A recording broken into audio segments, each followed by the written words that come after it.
मेरा जो संघर्ष है वो हमेशा जारी रहेगा, वो बंद होने वाला नहीं है। और ये लोकतंत्र में आखिरी चुनाव है, ऐसा मुझे महसूस हुआ। ये मेरे खुद के विचार है, मुझे महसूस हुआ, मैंने बोल दिया। बाकी जो आगे होगा वो देखा जाएगा और हम लड़ेंगे आखिरी सांस तक। जब यहाँ गले पर तलवार हमारे बड़े बुजुर्गों के, देश को आजाद कराने वाले लोगों के यहाँ लटकी हुई थी ना, तब वो लड़ने से नहीं डरे। और आज तो हम लोकतंत्र देश में हैं। लेकिन बात की, बहुत सारे लोग टीम को धन्यवाद बोला कि 17-18 दिन के अंदर उन्होंने इतनी मजबूती से चुनाव लड़ाया।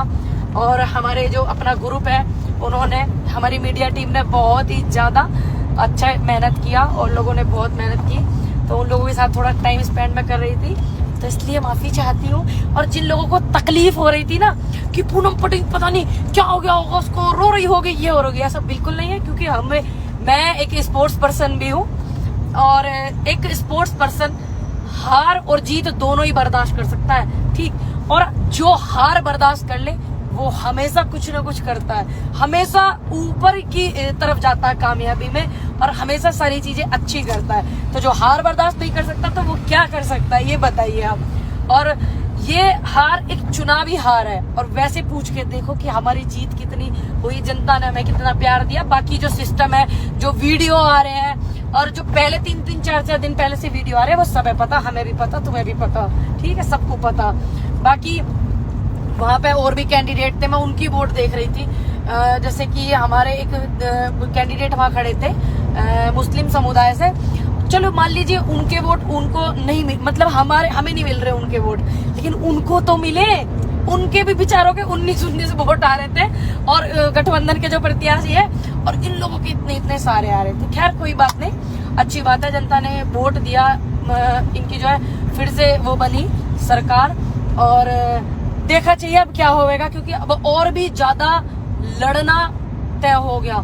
क्योंकि फिर से चीजें ऐसी होंगी, फिर से ऐसा ना हो, मन में डर है कहीं फिर से हाथरस वाली बेटी ना कोई बन जाए, फिर से उन्नाव वाली बेटी कोई ना बन जाए, फिर से बरेली वाली, बुलंदशहर वाली कोई बेटी ना बन जाए, फिर से किसानों का आंदोलन ना हो, किसान शहीद ना हो जाए, फिर से जवान जो हमारे हमेशा से शहीद होते हुआ है उनको सम्मान ना मिले, उनको इंसाफ ना मिले। क्योंकि अब लड़ाई और ज्यादा गहरी और कठिन हो गई है, क्योंकि लोगों के अंदर बहुत अहंकार हो गया है। और मैं एक बात बताना और चाहूंगी, जैसे ही चुनाव कंप्लीट हुआ, काउंटिंग कंप्लीट हुई और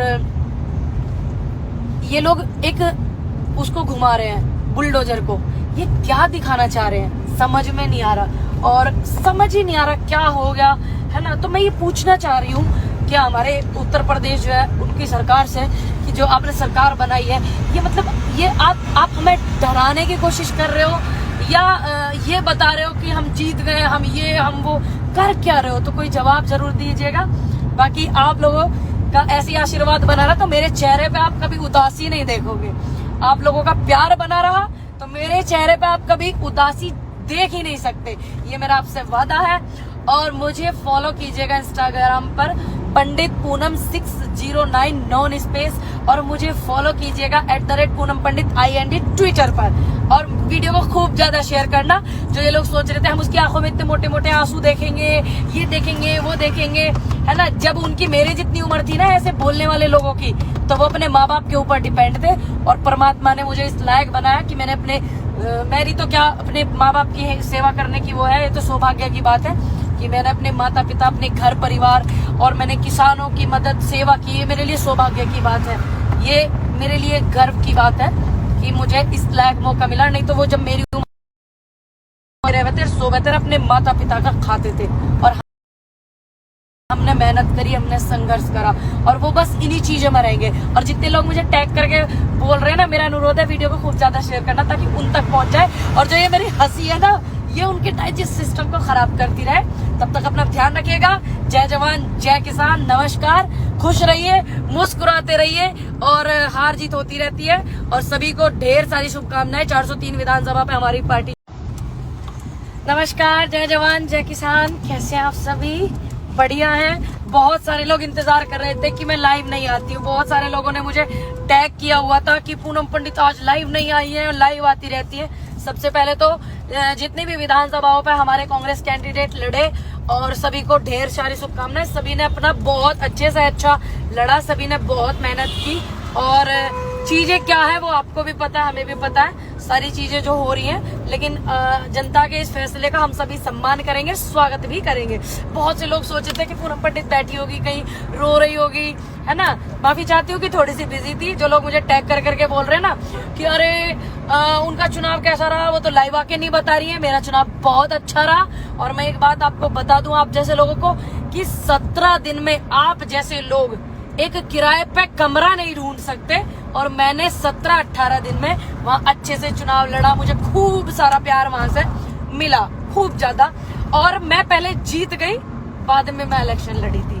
वो उनका जो प्यार था वो किसी के नसीब नहीं हुआ। ये आप लोगों को जवाब है जो ये कह रहे पूनम पंडित तो लाइव नहीं आ रही, पूनम पंडित का क्या हाल है और वो तो बीजेपी मुक्त भारत चाहती है। हाँ बिल्कुल, मैं आज भी बीजेपी मुक्त भारत चाहती हूँ और बिल्कुल मेरा जो संघर्ष है वो जारी रहेगा हमेशा जनता के लिए और जी तुम्हारे हमारे किसानन के लिए, हमारी जो बहनें हैं उनके लिए, हमारे जो प्रताड़ित लोग हैं उनके लिए मेरा जो संघर्ष है वो हमेशा जारी रहेगा, वो बंद होने वाला नहीं है। और ये लोकतंत्र में आखिरी चुनाव है ऐसा मुझे महसूस हुआ। ये मेरे खुद के विचार है, मुझे महसूस हुआ, मैंने बोल दिया। बाकी जो आगे होगा वो देखा जाएगा और हम लड़ेंगे आखिरी सांस तक। जब यहाँ गले पर तलवार हमारे बड़े बुजुर्गों के, देश को आजाद कराने वाले लोगों के यहाँ लटकी हुई थी ना, तब वो लड़ने से नहीं डरे और आज तो हम लोकतंत्र देश में हैं। लेकिन कुछ चीजें ऐसी हो गई हैं कि मतलब लगती है कि हम लोकतंत्र देश में हैं, है ना। लेकिन बहुत सारी चीजें हैं जो समस्या है, सभी को, हमें भी पता, आपको भी पता है बहुत अच्छे से। तो कोई बात नहीं। और ऐसा नहीं है कि हमारी लड़ाई खत्म हो गई या हमारा लड़ना खत्म हो गया या हमारी सारी चीजें खत्म हो गई, हम कभी लड़ नहीं पाएंगे। बिल्कुल नहीं, लड़ेंगे और लड़ना भी चाहिए।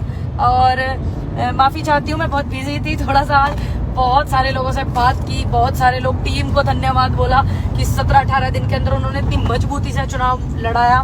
और हमारे जो अपना ग्रुप है उन्होंने, हमारी मीडिया टीम ने बहुत ही ज्यादा अच्छा मेहनत किया और लोगों ने बहुत मेहनत की। तो उन लोगों के साथ थोड़ा टाइम स्पेंड मैं कर रही थी, तो इसलिए माफी चाहती हूँ। और जिन लोगों को तकलीफ हो रही थी ना कि पूनम पंडित पता नहीं क्या हो गया होगा, उसको रो रही होगी, ये हो गया, सब बिल्कुल नहीं है। क्योंकि मैं एक स्पोर्ट्स पर्सन भी हूँ और एक स्पोर्ट्स पर्सन हार और जीत दोनों ही बर्दाश्त कर सकता है, ठीक। और जो हार बर्दाश्त कर ले वो हमेशा कुछ ना कुछ करता है, हमेशा ऊपर की तरफ जाता है कामयाबी में और हमेशा सारी चीजें अच्छी करता है। तो जो हार बर्दाश्त नहीं कर सकता तो वो क्या कर सकता है, ये बताइए आप। और ये हार एक चुनावी हार है और वैसे पूछ के देखो कि हमारी जीत कितनी हुई, जनता ने हमें कितना प्यार दिया। बाकी जो सिस्टम है, जो वीडियो आ रहे हैं और जो पहले 3-3, 4-4 दिन पहले से वीडियो आ रहे हैं, वो सब है पता, हमें भी पता, तुम्हें भी पता, ठीक है, सबको पता।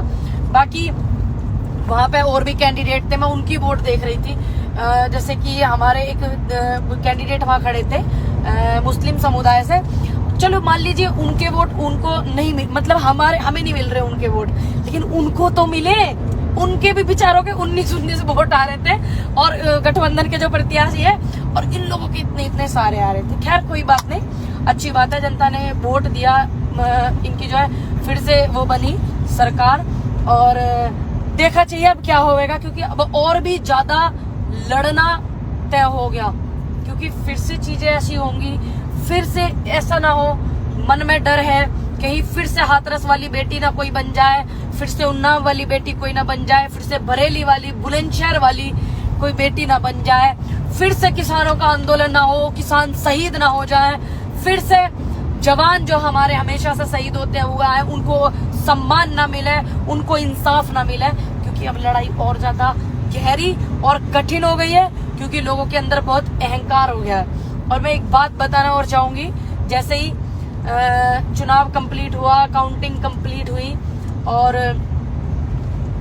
ये लोग एक उसको घुमा रहे हैं बुलडोजर को, ये क्या दिखाना चाह रहे हैं समझ में नहीं आ रहा और समझ ही नहीं आ रहा क्या हो गया, है ना। तो मैं ये पूछना चाह रही हूँ कि हमारे उत्तर प्रदेश जो है उनकी सरकार से कि जो आपने सरकार बनाई है, ये मतलब ये आप हमें डराने की कोशिश कर रहे हो या ये बता रहे हो कि हम जीत गए, हम ये हम वो, कर क्या रहे हो, तो कोई जवाब जरूर दीजिएगा। बाकी आप लोगों का ऐसी आशीर्वाद बना रहा तो मेरे चेहरे पे आप कभी उदासी नहीं देखोगे। आप लोगों का प्यार बना रहा तो मेरे चेहरे पे आप कभी उदासी देख ही नहीं सकते। ये मेरा आपसे वादा है। और मुझे फॉलो कीजिएगा इंस्टाग्राम पर पंडित पूनम 609 नॉन स्पेस, और मुझे फॉलो कीजिएगा @पूनम पंडित IND ट्विटर पर। और वीडियो को खूब ज्यादा शेयर करना। जो ये लोग सोच रहे थे हम उसकी आंखों में इतने मोटे मोटे आंसू देखेंगे, ये देखेंगे, वो देखेंगे, है ना, जब उनकी मेरे जितनी उम्र थी ना ऐसे बोलने वाले लोगों की, तो वो अपने माँ बाप के ऊपर डिपेंड थे। और परमात्मा ने मुझे इस लायक बनाया कि मैंने अपने मेरी तो क्या अपने माँ बाप की सेवा करने की वो है, ये तो सौभाग्य की बात है कि मैंने अपने माता पिता, अपने घर परिवार और मैंने किसानों की मदद सेवा की। ये मेरे लिए सौभाग्य की बात है, ये मेरे लिए गर्व की बात है कि मुझे इस लायक मौका मिला। नहीं तो वो जब मेरी उम्र रहते सोबेतर अपने माता पिता का खाते थे। और हमने मेहनत करी, हमने संघर्ष करा, और वो बस इन्हीं चीजों में रहेंगे। और जितने लोग मुझे टैग करके बोल रहे हैं ना, मेरा अनुरोध है वीडियो को खूब ज्यादा शेयर करना ताकि उन तक पहुंच जाए। और जो ये मेरी हंसी है ना, ये उनके डाइजेस्ट सिस्टम को खराब करती रहे। तब तक अपना ध्यान रखिएगा। जय जवान जय किसान, नमस्कार। खुश रहिए, मुस्कुराते रहिए, और हार जीत होती रहती है। और सभी को ढेर सारी शुभकामनाएं। 403 विधानसभा पे हमारी पार्टी